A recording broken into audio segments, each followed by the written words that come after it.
Welcome back to this week's meditation. Are you still unwell? I'm Frankie, and I'll be your spirit guide on this journey. In a crowded house, you stand alone, checking your pulse and pretending to be normal.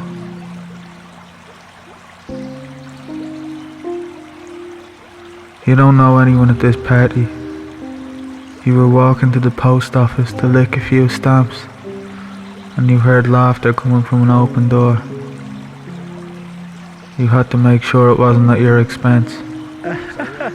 Everyone here seems so natural, talking at appropriate intervals and at an acceptable volume too, exchanging anecdotes for the purpose of relating to one another. You make small talk with a potential friend, while clumsily crouched over the counter trying to look relaxed, half listening and half transfixed on the crumbs on the dinner table where there used to be cake. Yeah man, so I'm going back to college now come September. Gonna study philosophy. Yeah, cool man. I was just thinking, if there was a nuclear disaster and everyone in here died, 1,000 years later tourists might come to visit these ancient ruins. They'd have a look over at this table and go, ah yeah, I see there's just crumbs left on that table, but it must have been cake at some stage. What, man? Fuck, that was a weird thing to say. Why would I say that? Quick, better play it off as a joke. Oh yeah, man, God, nuclear disaster, ancient ruins, 1,000 years. What a trip. Bet I'd find a way to survive it all, and I'd be the one selling scratch cards in the gift shop afterwards. I'd tell everyone that passed through that I was there on the fateful night of the tragic event, and they'd all look at me funny and say, "Why are you still talking?" The only thing that'd keep me alive at that point would be survivor's guilt, stale whiskey, and a bitter, bubbling rage that won't give me a moment's peace, or something like that. Your potential friend doesn't respond, and instead starts scanning around the room to see if there's someone more important he could be talking to. You must keep him interested at all costs.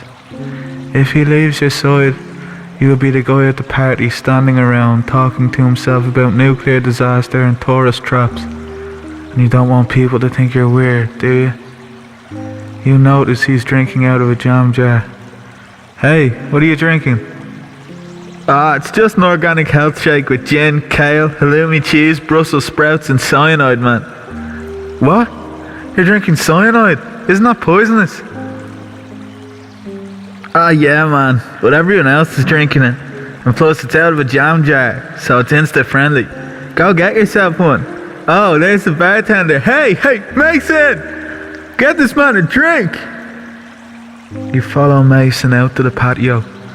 He's easy to spot in the crowd because he has fluorescent cornrows and a face tattoo that says "Fuck 5G. He looks like the Cashy 6'9's overly sensitive brother who just took an acting class. You push past everyone and make your way into the pop-up bar. Mason doesn't even look up at you. What's up, man? Hey, can I have a jam jar, please, Mason? Mason says nothing and begins to make the concoction. There's an awkward pause. So, I heard there's cyanide in this drink. Is it safe?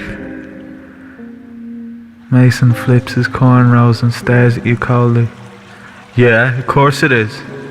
Look at the girl beside you. She works for Love in Dublin, and she can't get enough of it. You turn around to the girl hunched over the table next to you. She's foaming at the mouth, and looks like she's on the brink of death. She's holding her phone in her hand.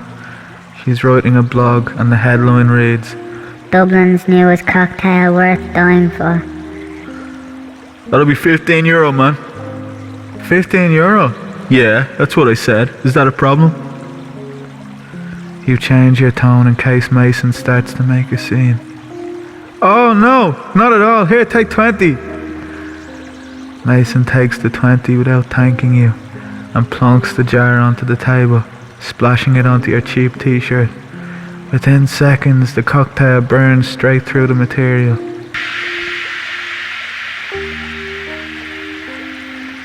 Mason stares at you. So are you gonna take the drink or not? You clear your throat and smile. Of course. Here I go.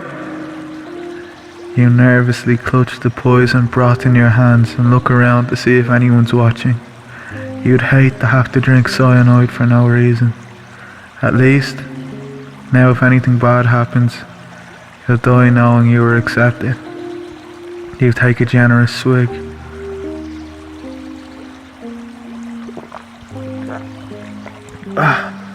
You can feel the lining of your stomach begin to disintegrate.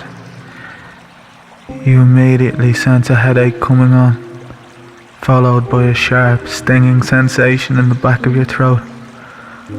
Somebody switches the music off. Everyone stops talking.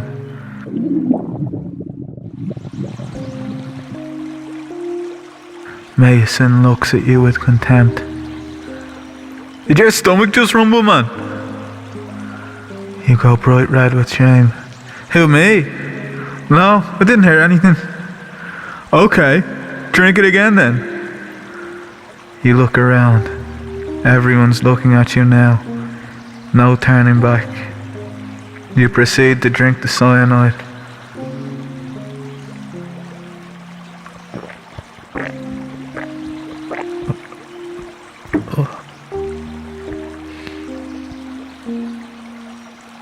You wince in discomfort. A girl with chunky glasses and a carpet for a cardigan rushes in front of you. Oh my god, he just winced. He's not one of us. You're confused and terrified. So, not a million miles from your baseline state.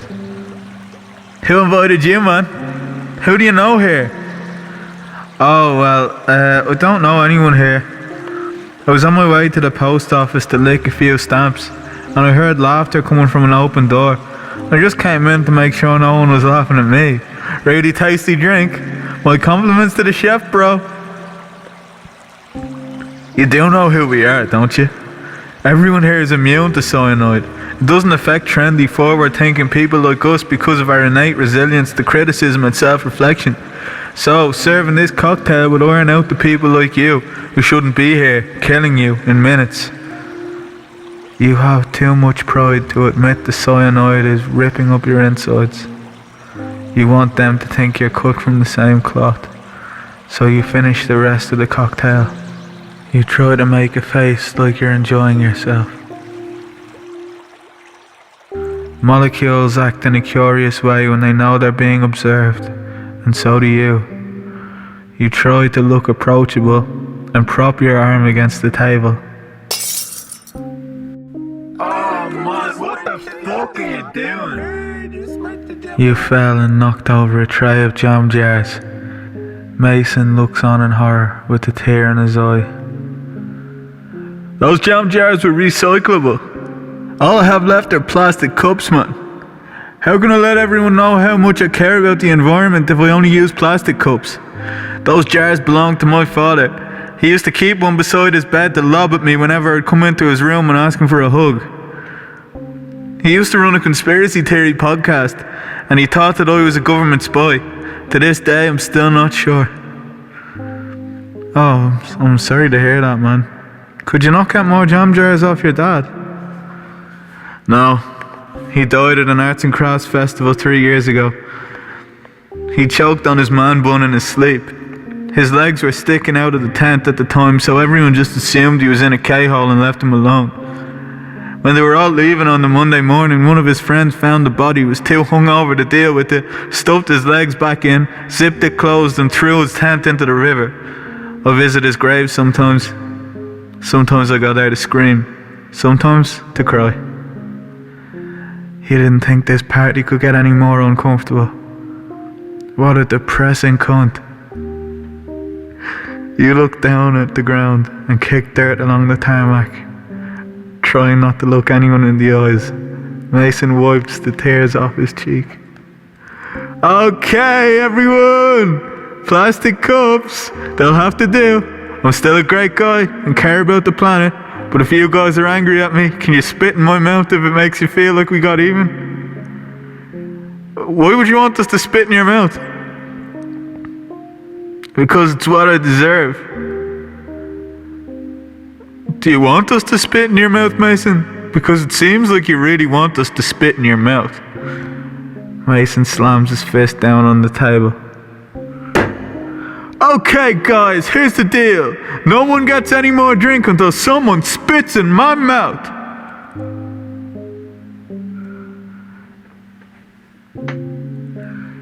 You see an opening amidst the chaos and use your chance to escape. You slip out the side entrance, which is now being blocked by a woman laying face down in the dirt. It's the blogger from Loving Dublin who you met earlier. Oh my god, are you okay? Yeah, I'm just a little bit sick. I'll be fine. Will you take my picture for Instagram? Make sure you hashtag making memories and hashtag good friends. The blogger girl poses while slouched on the ground, surrounded by jagged glass with a half-broken jam jar in one hand and a peace sign in the other. You hand the girl back her phone, which was out of battery all along, and step over her. Hopefully someone else will look after this mess, eventually. You hop over the fence and back into freedom. You look up at the sky and a flock of crows fly above your head. This then turns into a holographic image of Mason. Hey man, hope you enjoyed our party. Sorry if I freaked you out with that story about my dad.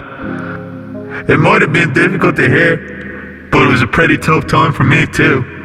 Hope you think I'm a good guy, because I definitely am. Take care, bro. I'm not sure if that's the cyanide talking or if Mason actually just appeared in the sky. I'm glad I didn't fit in with that crowd. They seem a bit weird.